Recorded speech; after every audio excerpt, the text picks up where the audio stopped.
So friends, मैं आज ये वीडियो फिर से कंटिन्यू करना चाहूँगी केस टेकिंग के ऊपर, जो कि मैंने एलैबोरेट किया है अपनी ही बुक में।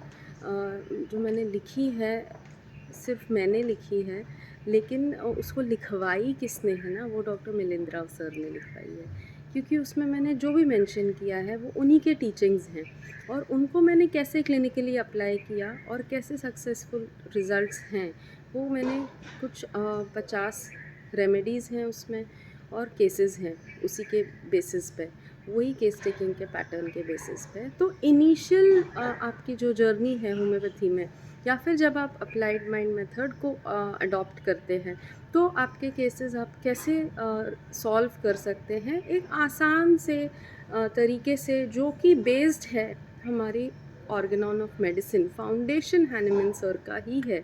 वहाँ से हमने कोई भी तोड़ मरोड़ करके नहीं उसको लगाया है, बस उसको हमने सिंप्लीफाई किया है। सर ने हमको होम्योपैथी सिंप्लीफाई करके कैसे प्लेटर पे दी कि ये लो, क्योंकि ऑर्गेनॉन में अफोरिज्म्स दिए सर ने, हैनिमन सर ने, लेकिन वो उनकी जो सोच थी वो बहुत ऊंचे लेवल की है।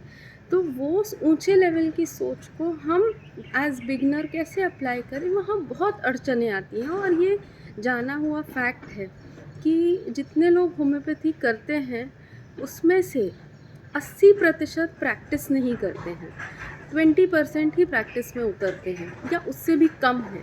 क्योंकि मैं जानती हूँ कि मेरे क्लास में से आज भी 105 में से बहुत गिने चुने, इन्हीं हथेलियों की उंगली पे मैं काउंट करके बता सकती हूँ कि इतने ही लोग प्रैक्टिस करते हैं 105 में से। तो ये संख्या देखिए आप। तो हमारा एचएचएफ का मोटो क्या है ना, कि एटलीस्ट अगर 50% भी लोग होम्योपैथी ही प्रैक्टिस करने लगे, बाकी भी करेंगे धीरे धीरे, लेकिन ये जो है कि ये 5-10% से उठ के अगर हम बीएचएमएस के कॉलेजेस हैं तो उनमें से होम्योपैथ्स ही बाहर निकले, ये उसी का एक क्या बोलूँगी, एक स्टेप है एचएचएफ एकेडमी। और जो भी हम एक्टिविटीज़ करते हैं, वीडियोस बनाना, लेक्चर्स लेना, सेमिनार्स कंडक्ट करना, तो यही एक मोटो से करते हैं। तो अगर आप देखें, आईपीआर पे मैंने छोड़ा था पिछली बार कि आर्टिफिशियल रिलेशनशिप्स, पहले सबसे पहले जो बच्चा बोलना सीखता है वो माँ, बाबा, पापा, चाचा, मामा, है ना। तो ये जो सीखता है, ये क्या बनाया उसने ना, ये अपना डोमेस्टिक सर्कल बनाया। क्रॉल करना सीखा, भागना सीखा, घर के बाहर निकला, अपने नेबर्स, अपने फ्रेंड सर्कल बनाए, सोशल सर्कल। मंदिर जाना सीखा दादी बाबा के साथ, रिलीजियस सर्कल बनता है। तो सोशल, कल्चरल, रिलीजियस की होली मना रहे हैं सबके साथ में, तो ये बन गया अपना सोशो कल्चरल रिलीजियस सर्कल। फिर वो और बड़ा हुआ तो स्कूल जाना सीखा, स्कूल से बना कॉलेज, कॉलेज से गए ऑफिस, तो ये बना प्रोफेशनल सर्कल। जब इतना प्रोफेशनल सर्कल में ग्रो होने लगा तो कमाता कितना है भाई, तो इकोनॉमिक स्टेटस बना। तो यहाँ से हमको समझना है कि व्यक्ति अगर बीमार पड़ा तो इन 4 लेवल में से कहाँ पे उसको कोई तो दिक्कत आई है, कोई बात मन को छुई है, कहीं तो अडेप्ट होने में उसको मुश्किल आई है। तो वो हमेशा सर एक एक्सिस बनाते थे, पी और ई लिखते थे, पर्सन, एनवायरनमेंट, और एक एरो इधर, दूसरा एरो इधर। मतलब ये दोनों, person and environment, inter related हैं, इंटर डिपेंडेंट हैं, इंटर कनेक्टेड हैं। तो ये जो इंटर इंटर सब कुछ है, एक दूसरे के वजह से सामंजस्य में सब कुछ चलता है। सिम्बायोटिक रिलेशनशिप, इसी चीज़ को साइंस में बताया गया है। तो इन चीज़ों को हम प्रैक्टिकल लेवल पे समझना चाहिए, क्योंकि हमारी होम्योपैथिक मेडिसिन वहीं पे प्रिस्क्राइब होती है, और यही एक मेडिसिन है जो इस लेवल पे जाके इंसान को करेक्ट करती है। उसकी बीमारी तो ठीक होती ही है, लेकिन उसका जो आपसी तालमेल है अपने आर्टिफिशियल एनवायरनमेंट से, वो भी सुधरता है। तो इसको अगर थोड़ा सा और एडवांस करें तो हमको केस टेकिंग में यही सब पूछना है। आप ज़रा वो बुक पढ़िए, मैंने एक एक स्टेप को इलाबोरेट करके बताया है। तो पर्सन जो है ना वो कैसे अफेक्ट हुआ आर्टिफिशियल एनवायरनमेंट से, क्योंकि डॉक्टर केंट ने कहा है, उनकी अगर आप बुक पढ़ेंगे तो उनने बहुत सारे एग्जाम्पल्स के साथ बताया है कि person is composed of his will and understanding. और उन्हीं के बुक में उनने इतना अच्छे से बताया है कि वो विल एंड अंडरस्टैंडिंग उसकी सिर्फ उसके दिमाग में नहीं है, ओके, उसके व्यवहार में नहीं है, लेकिन उसके शरीर के कण कण में बसी हुई है। तो वही बात हमने पिछले वीडियो में की कि कण कण में भगवान बसे हैं। ये क्या है ना, ये जो गुप्ता सर जब सहज योगा की बात करते हैं तो वो एक आत्म साक्षात्कार की बात करते हैं, सेल्फ रियलाइजेशन। तो ये एक बड़े लेवल की बात है। अगर इसी को हम थोड़ा सा और डॉक्टर केंट की बातों को, मेडिटेशन के जो इतने गुरु हैं वो जो हमको बताना चाहते हैं कि हमारे अंदर डिज़ायर्स हैं। विल क्या हो गया, जो हमारी विल पावर बोलते हैं ना, कि अगर मरते मरते इंसान की विल पावर स्ट्रॉन्ग है तो वो किसी भी बीमारी से ठीक हो सकता है या कहीं भी अपने आप को उठा सकता है। तो हमेशा अपनी विल पावर को पॉजिटिव डायरेक्शन में रखिए, स्ट्रॉन्ग रखिए। क्योंकि राव सर बताते थे कि जो एक्सीडेंट विक्टिम्स हैं, जो कोमा हैं, जो इंजरीज़ हैं, उसमें भी हम उसका थोड़ा सा बैकग्राउंड अगर समझें कि वो लाइफ के किस सिचुएशन से गुज़र रहा था, तो वो जो गुज़र रहा था उसको हमको समझना ज़रूरी हो जाता है अगर उसको पूरी तरह से बाहर निकालना है तो, कि उसकी विल पावर कैसी थी या वो कौन से संकटों से अपने आप को उभारने की कोशिश में लगा हुआ था, क्या वो कितना पॉजिटिव था या वो कितना नेगेटिव था, उसका व्यवहार, उसका जो अंदर की एक इच्छा थी वो कैसे डायरेक्शन में जा रही थी। तो उससे हमको एक आइडिया मिलता है कि ये इंजरी जो जो राव सर ने ही बताया था कि हर टाइप की इंजरी, एक्सीडेंट, ये एक गिल्ट के वजह से होता है। गिल्ट मतलब हम अपने आप को ही दोषी ठहराते हैं कि ये मेरे कारण, मैंने नहीं करना चाहिए था, मैंने ऐसा कर दिया, वैसा कर दिया, खुद से नाराज़गी, सेल्फ पनिशमेंट।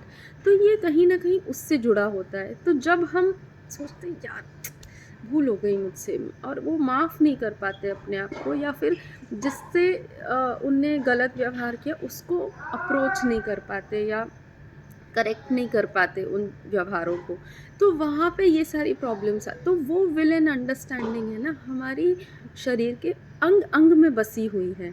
तो वैसे ही उनने हमको फिर दूसरी टर्मिनोलॉजी दी जिसके ऊपर भी हमारी बुक आधारित है, थर्ड आई प्रिस्क्रिप्शन। तो वो भी ऐसे ही है कि डॉक्टर मयूर महाजन हैं जिनने टेक ओवर किया as a presidency of HHF sir के जाने के बाद, डॉक्टर मिलिंद्रा सर के जाने के बाद, और लिखी उनने है, लिखवाई उनने है। तो ऐसी ही बात है कि वो साइकोडायनामिक्स का टर्म सर ने हमको इंट्रोड्यूस किया फॉर द फर्स्ट टाइम, और हमको ये समझाया कि ना तुम इंसान को समझो और उसकी बीमारी से उसको कनेक्ट भी करो। तो ये जो होता है ना कि आप देखेंगे लुई हे सर ने एक बुक का नाम बताया था और बायोजीनियोलॉजी बताया था। ये 2 बुक्स आपको अमेज़ॉन पे मिल जाएंगी, जितना आप उनको पढ़ें उतना कम है, मैं तो बोलती हूँ। क्योंकि आज भी मैं जब बायोजीनियोलॉजी खोलती हूँ तो मुझे वही चीज़ें जो मैंने 10 साल पहले पढ़ी थी वो एक नए रूप में सामने आती हैं मेरे। तो ये बहुत डीप सीटेड नॉलेज है। इसको हम थोड़े ही वीडियो में या फिर 3-4 लेक्चर अटेंड करके नहीं समझ सकते हैं। हमको उनको बार बार पढ़ना ज़रूरी है और फिर हम उसका एप्लीकेशन समझ सकते हैं। तो ये जो सेल यूनिट है उसका विल एंड अंडरस्टैंडिंग है। अंडरस्टैंडिंग क्या हो गया? विल हो गई हमारी इच्छाएं, और अंडरस्टैंडिंग हो गई कि वो इच्छा को हम कैसे समझते हैं और लॉजिकली अप्लाई करते हैं लाइफ में। तो बच्चे को आइसक्रीम चाहिए, आइसक्रीम चाहिए, आइसक्रीम चाहिए, ढीठ बना हुआ है कि नहीं मुझे तो चाहिए। माँ बता रही है बेटा तू जब आइसक्रीम खाता है तेरा गला बैठ जाता है। नहीं बर्थडे पार्टी है, मेरे सारे फ्रेंड्स खा रहे हैं, मैं नहीं खा रहा हूँ। तो माँ उसको समझा ही नहीं पा रही है, वो समझ ही नहीं पा रहा है। उसका अंडरस्टैंडिंग कहाँ है? ऑब्स्टिनेट तो आप लगाएंगे, ठीक है, कि वो अटका हुआ है, वो समझ नहीं पा रहा है कि मैं खाऊंगा तो मैं फिर से बीमार पड़ जाऊंगा, तो वो ढीठ बना हुआ है। तो क्या होता है, फिर माँ बोलती है जा खा ले, पर पड़ बीमार। तो वो आइसक्रीम खाता है और उसी रात उसको टेम्परेचर आ जाता है। तो ये बात क्या हो गई, यहाँ पे जो इच्छा थी, विल थी, वो एट पार नहीं थी अंडरस्टैंडिंग के। अंडरस्टैंडिंग चली गई दूसरे लेवल पे, विल रही अपने अड़ियल पने पे कि वो समझने को ही रेडी नहीं है। तो जहाँ पे विल एंड अंडरस्टैंडिंग एक तालमेल से चलती है, तब हम हेल्दी रहते हैं। जैसे ही वो तालमेल बिगड़ता है, डिजीज़ प्रोसेस शुरू हो जाता है, क्योंकि डॉक्टर हैनेमन सर ने बताया है कि हमारे अंदर वाइटल फोर्स है। वाइटल फोर्स मतलब एक शक्ति है जो हमको चलाती है। ये सामान्य रूप से एक धारा में बहती है। जैसे ही यहाँ पे इम्बैलेंस आया ना, वो वाइटल फोर्स एक पर्टिकुलर डायरेक्शन में, जैसे कि उनने साइकोडायनेमिक कनेक्शन बताया कि सपोज टॉन्सिल्स में कि मुझे करना है लेकिन मैं कर नहीं पा रहा हूँ, तो टॉन्सिल्स अफेक्ट हो रहे हैं।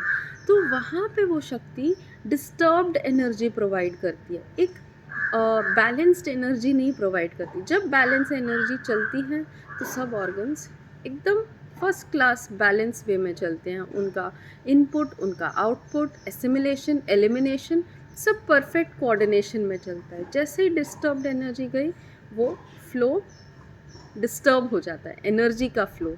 और फिर एनर्जी का फ्लो रिस्टोर कैसे होता है, restoration of sick to health, जब होम्योपैथिक मेडिसिन जाती है, क्योंकि it is a potentised medicine and it is the only potentised medicine which can correct this flow of energy. वो विल एंड अंडरस्टैंडिंग के balance को बनाती है। इसीलिए जब आप डोज देंगे तो आपका पेशेंट यही कहेगा कि मुझे शांत लग रहा है, मुझे कहीं तो रिलैक्स लग रहा है, मुझे कहीं तो ऐसा लग रहा है मैं सो जाऊं। तो यहाँ पे विल एंड अंडरस्टैंडिंग का बैलेंस फिर से आता है, एनर्जी फ्लो एकदम परफेक्ट होने लगता है। जहाँ वो डिस्टर्ब हुआ होता है तो वहाँ पे या तो उसकी फंक्शनिंग बढ़ जाती है या घट जाती है। तो उसको हमारी होम्योपैथिक मेडिसिन वो लेवल पे जाके सेटल करती है। अगर डेफिशिएंसी हो रही है, फंक्शनिंग कम हो रही है, डेफिशिएंसी होने लगेगी, और फिर हमको आर्टिफिशियल उसको फॉर्म में टैबलेट्स, हार्मोन्स ये सब देने पड़ते हैं। एफिशिएंसी बढ़ जाती तो हमको रोक लगाना पड़ता है कि लूज मोशन हो गए, रोको रोको। तो ऐसा होता है। तो ये सब जो है ना, कि जैसे हमको डाइजेशन ही नहीं हो रहा है, एसिमिलेशन ही नहीं हो रहा है, तो स्टोन बनने लगे तो उसको अब निकालो। तो ये हमारी होम्योपैथिक मेडिसिन हर लेवल पे काम कर सकती है, मेंटल से लेके फिज़िकल, पैथोलॉजिकल, ग्रेव पैथोलॉजिकल, हर जहाँ पे सिम्टम्स भी इतने प्रोनाउंस नहीं हैं, लेकिन बस पेशेंट ये बोले जा रहा है मुझे नींद ज़्यादा आ रही है आजकल, या नींद आ ही नहीं रही है, मुझे भूख ज़्यादा लग रही है या भूख लग ही नहीं। तो हम फिज़िकल जनरल्स कंसिडर करना सिखाया है हमको कि फ़िज़िकल जनरल बहुत इंपॉर्टेंट है, क्योंकि वो निशानी है कि डिज़ीज़ आने वाली है, बीमारी आने वाली है।